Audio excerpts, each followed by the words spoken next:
Hi, second video to speak about Soka Gakkai being a cult and the wider school of Buddhism which Soka Gakkai belongs to, which is Nichiren Shu. I need to declare that I lived in Japan for 2 years and as is common when you live in a country, there is information in booklets and, well, booklets basically, available in that country which is not available here.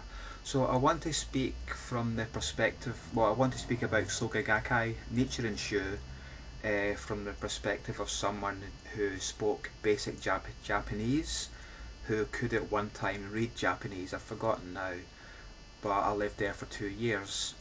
In Japan, it's amongst non Nichiren Shu practitioners.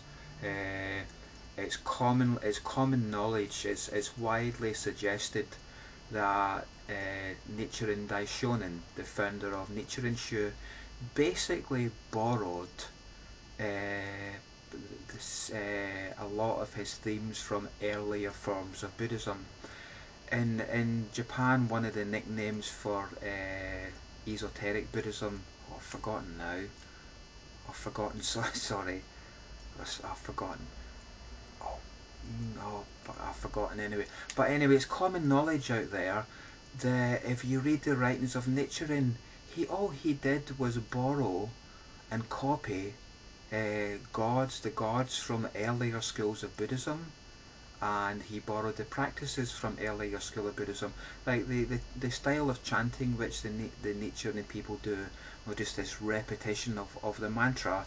I mean, that style of gross repetition has just been copied from earlier schools of Japanese Buddhism.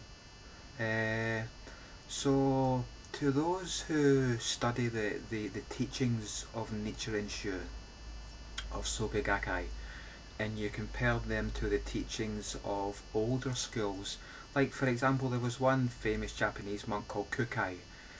He lived about 400 years before Nichiren. Nichiren also studied in a Tendai monastery, but if you look at the gods and the practices of Nichiren Buddhism, you can see that there are many similarities in the tenets and the belief structures of Nichiren with the earlier forms of Japanese Buddhism. And given that these earlier forms of Japanese Buddhism were established in Japan for at least 400 years before Nichiren was even born, and considering that Nichiren studied in at least a Tendai temple, then we have to ask who copied who. No, is it possible that the Tendai and the Jodo Shinshu and the other earlier schools of Buddhism, that they copied Nichiren before Nichiren was even born? No. Common sense tells you that Nichiren simply borrowed from the earlier schools of Buddhism. And if you look in the wider context of religious movements, it's easy to. I mean, if you study seriously, like for example, well, I won't mention any names, but it's common practice that new religions, more or less, well, they always borrow from earlier schools of Buddhism, and that's what Nichiren done. So,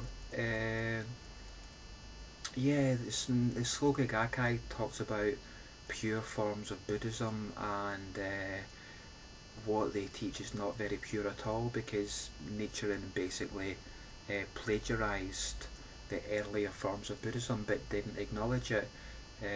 But in Japan it's common knowledge because there's lists. There's actually lists of the deities, or the list of deities which Nichiren just borrowed, plagiarized lock, stock and barrel from Tendai and Shingon. I'm trying to remember the Japanese name for Shingon. It begins with Michi. I've forgotten.